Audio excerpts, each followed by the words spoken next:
It looked like a simple family portrait until the doll stopped being a toy. The photograph arrived at the archive as part of a modest estate donation: a small packet of glass plate negatives, a few faded paper prints, a ledger, and a cedar chest that smelled faintly of lavender and old paper. On the surface, it was the kind of image families kept on mantels and in albums. An adult man seated in a straight-backed chair, his posture careful and composed. A little girl perched on his knee in a white dress with a lace collar, her hair braided and tied with a ribbon. A cloth doll cradled in her arms, its dress a miniature echo of the child's own. The painted studio backdrop suggested a sunlit garden, soft trees, and a distant gazebo. The light was even and gentle. The faces were composed. The photograph promised nothing more than a private moment frozen in time. But when the conservator, Anna Morales, examined the negative under magnification, she noticed a detail that made her stop. The doll's skirt hem showed a line of stitching that did not match the rest of the garment, too precise, too deliberate. It suggested a seam that might conceal something. Anna had worked with fragile materials for years. She had learned to trust the small things that made an image speak. She scanned the plate at high resolution and sent the file to Omar Khan, the archive's provenance researcher.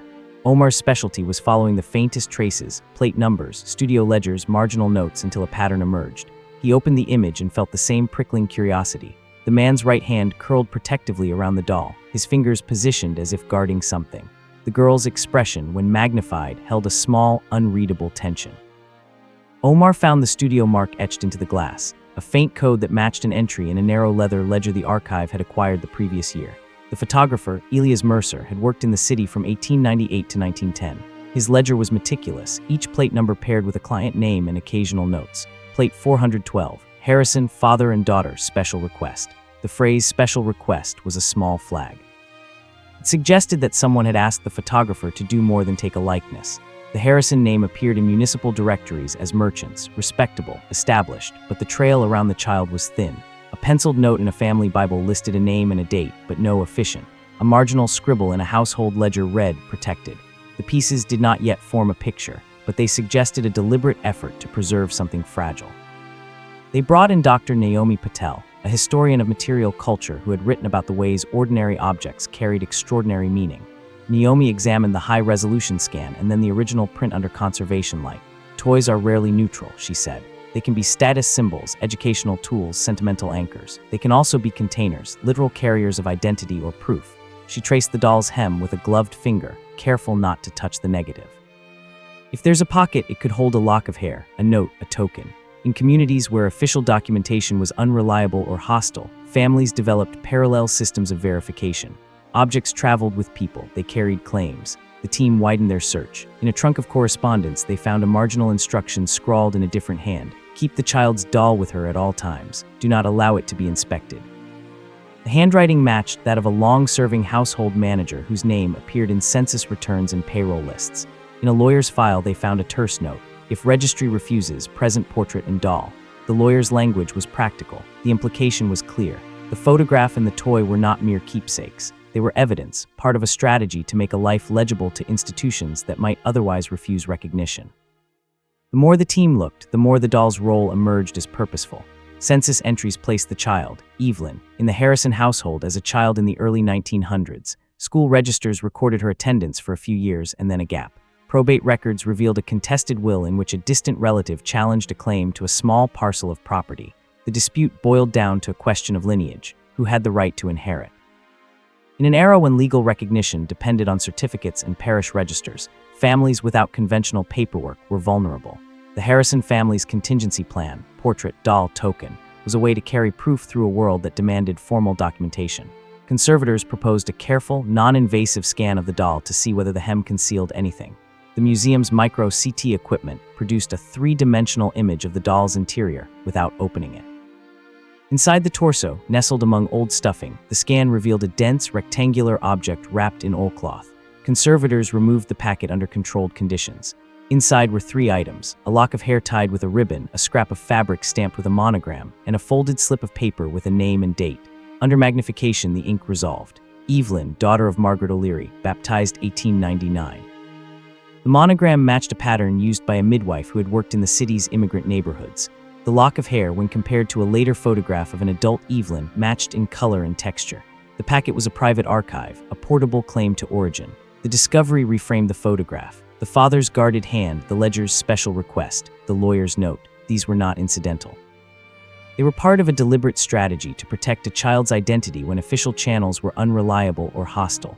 The doll had been a repository for proof, a way to carry a fragile claim through years when records could be lost, ignored, or weaponized. The father's posture in the image made sense now. He was not merely posing for a portrait, he was guarding evidence. The team's work moved from discovery to context. Letters between Thomas Harrison and a parish priest revealed resistance to registering the child's baptism without proof of the mother's marriage. Parish rules and social expectations could be gatekeepers. Thomas's response was telling: "We will keep the child's proof with her. If the registry refuses, we will present it as evidence of her baptism and parentage. The law will listen to a gentleman's petition accompanied by a family portrait and a token of origin." The language exposed the social mechanics of recognition, influence, presentation, and the persuasive power of visible respectability. Naomi's interpretation deepened the significance. "This is about more than paperwork," she said. "It's about social standing and the politics of belonging. For families on the margins, immigrant households, mixed families, children born outside formal structures, official institutions could deny recognition. A portrait and a token could translate private truth into public proof, but because the claim challenged social norms, it had to be protected. The doll was a portable archive.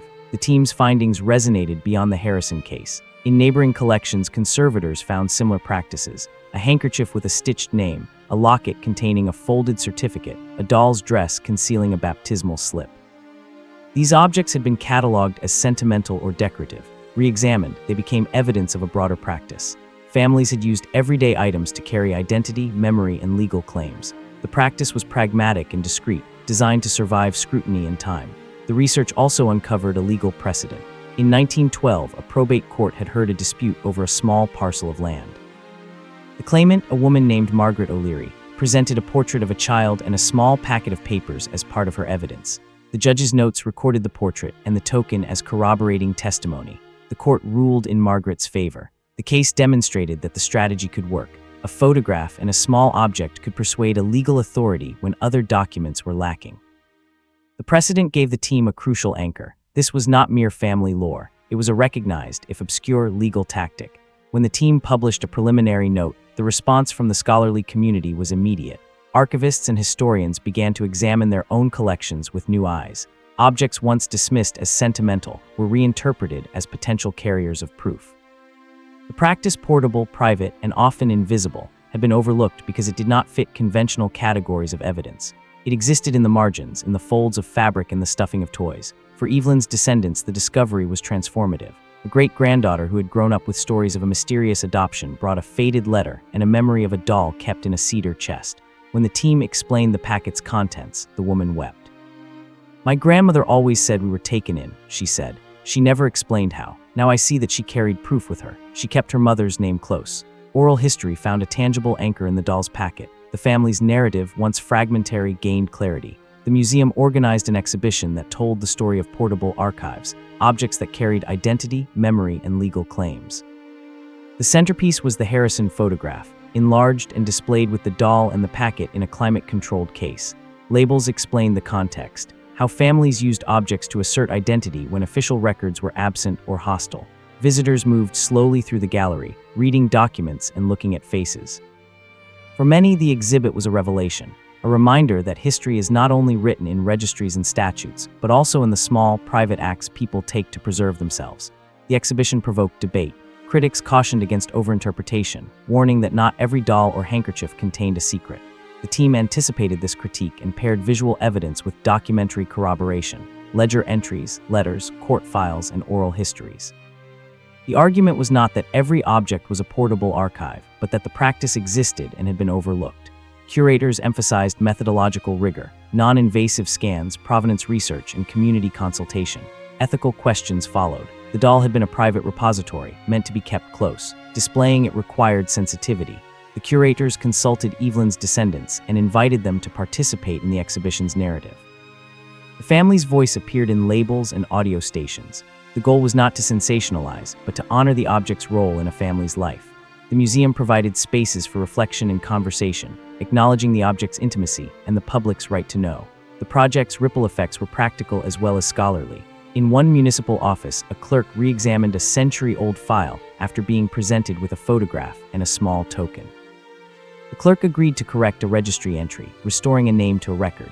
The correction was small in bureaucratic terms but profound for the family. The photograph and the doll had done what official documents had failed to do. They had made a life legible. The discovery also reshaped archival practice. Conservators learned to look for seams and pockets. Archivists read marginal notes and ledger entries with new attention.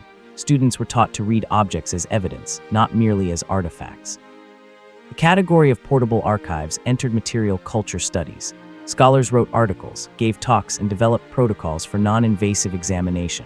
The team's methodology, combining imaging technology, provenance research, and community engagement, became a model for similar inquiries. The story of Evelyn and her doll revealed the human ingenuity behind survival strategies. Families developed low-tech, durable methods to carry proof across time and space. A doll's hem, a stitched handkerchief, a locket's hidden compartment. These were not eccentricities but practical solutions to a social problem. How to preserve identity when institutions refused recognition. The objects were intimate and portable, designed to travel with a person and to be presented when needed. The narrative also complicated simple moral binaries. The Harrison family's actions were protective, but they were also shaped by social hierarchies and power. The letters revealed a world in which influence and presentation mattered. Thomas Harrison's insistence that a gentleman's petition accompanied by a portrait would be heard exposed the unequal access to justice.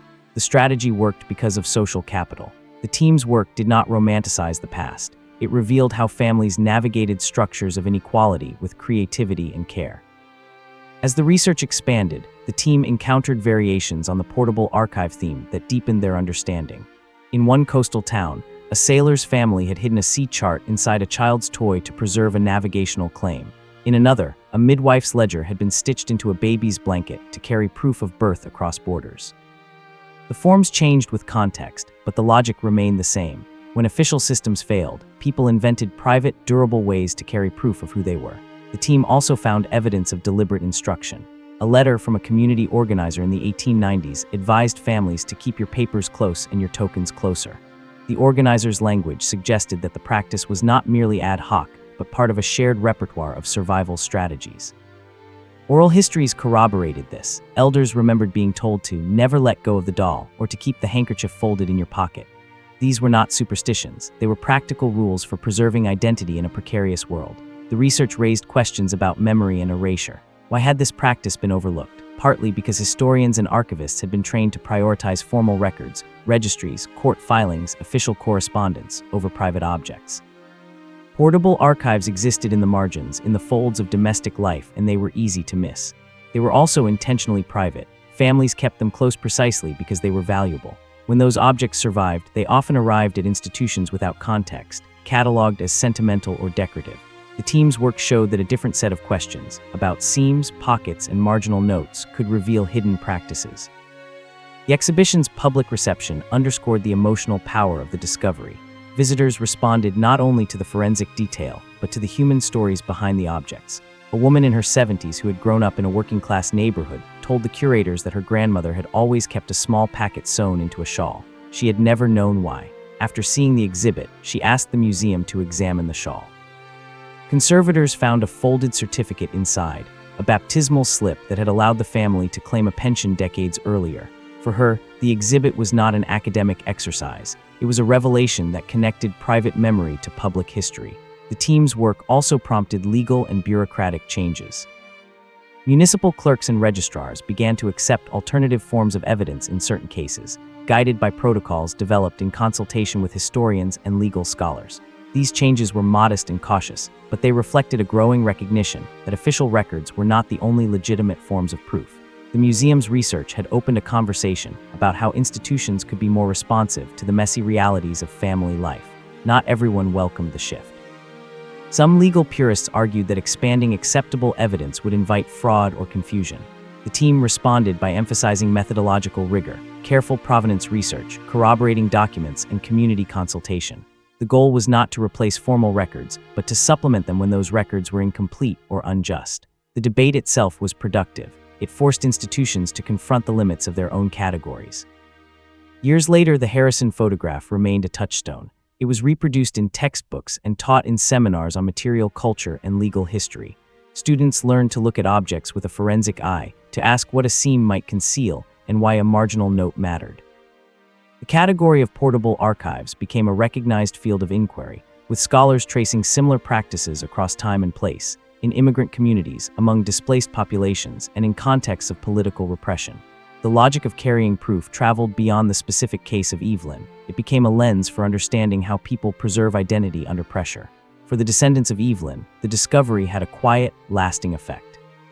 The family's oral history, once fragmentary, gained coherence. A great-granddaughter who had always felt a sense of dislocation found a name and a lineage she could point to.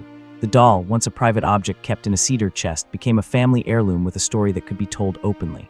The packet's contents, hair, fabric, a name, were small things, but they carried weight. They had allowed a life to be recognized. The photograph's power lay in its ordinary appearance. It was not a dramatic scene, it was a domestic moment. That ordinariness made the discovery all the more striking. The team's work showed how much history hides in plain sight, in the seams of a toy or the margin of a ledger.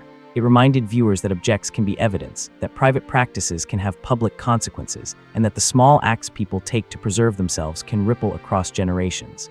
In the end, the story of the doll was not only about legal ingenuity. It was about care. The father's guarded hand in the photograph was an act of protection.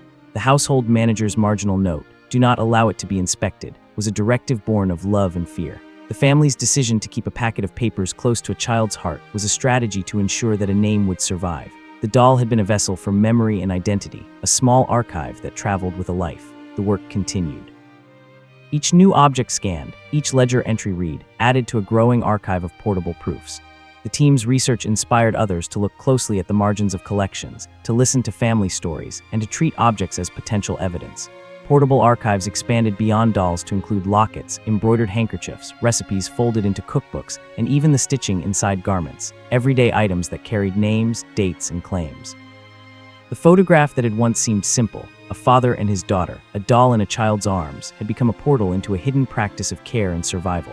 It taught a lesson about attention and humility, that history often hides in the smallest places, and that listening to those places can change how we understand the past. The doll's packet had preserved a name, a date, a physical link to a mother whose presence had been erased from formal records. It had allowed a family to assert belonging in a world that often refused it. When historians learned to look closely enough, they found not only a story of legal ingenuity, but a story of love and protection.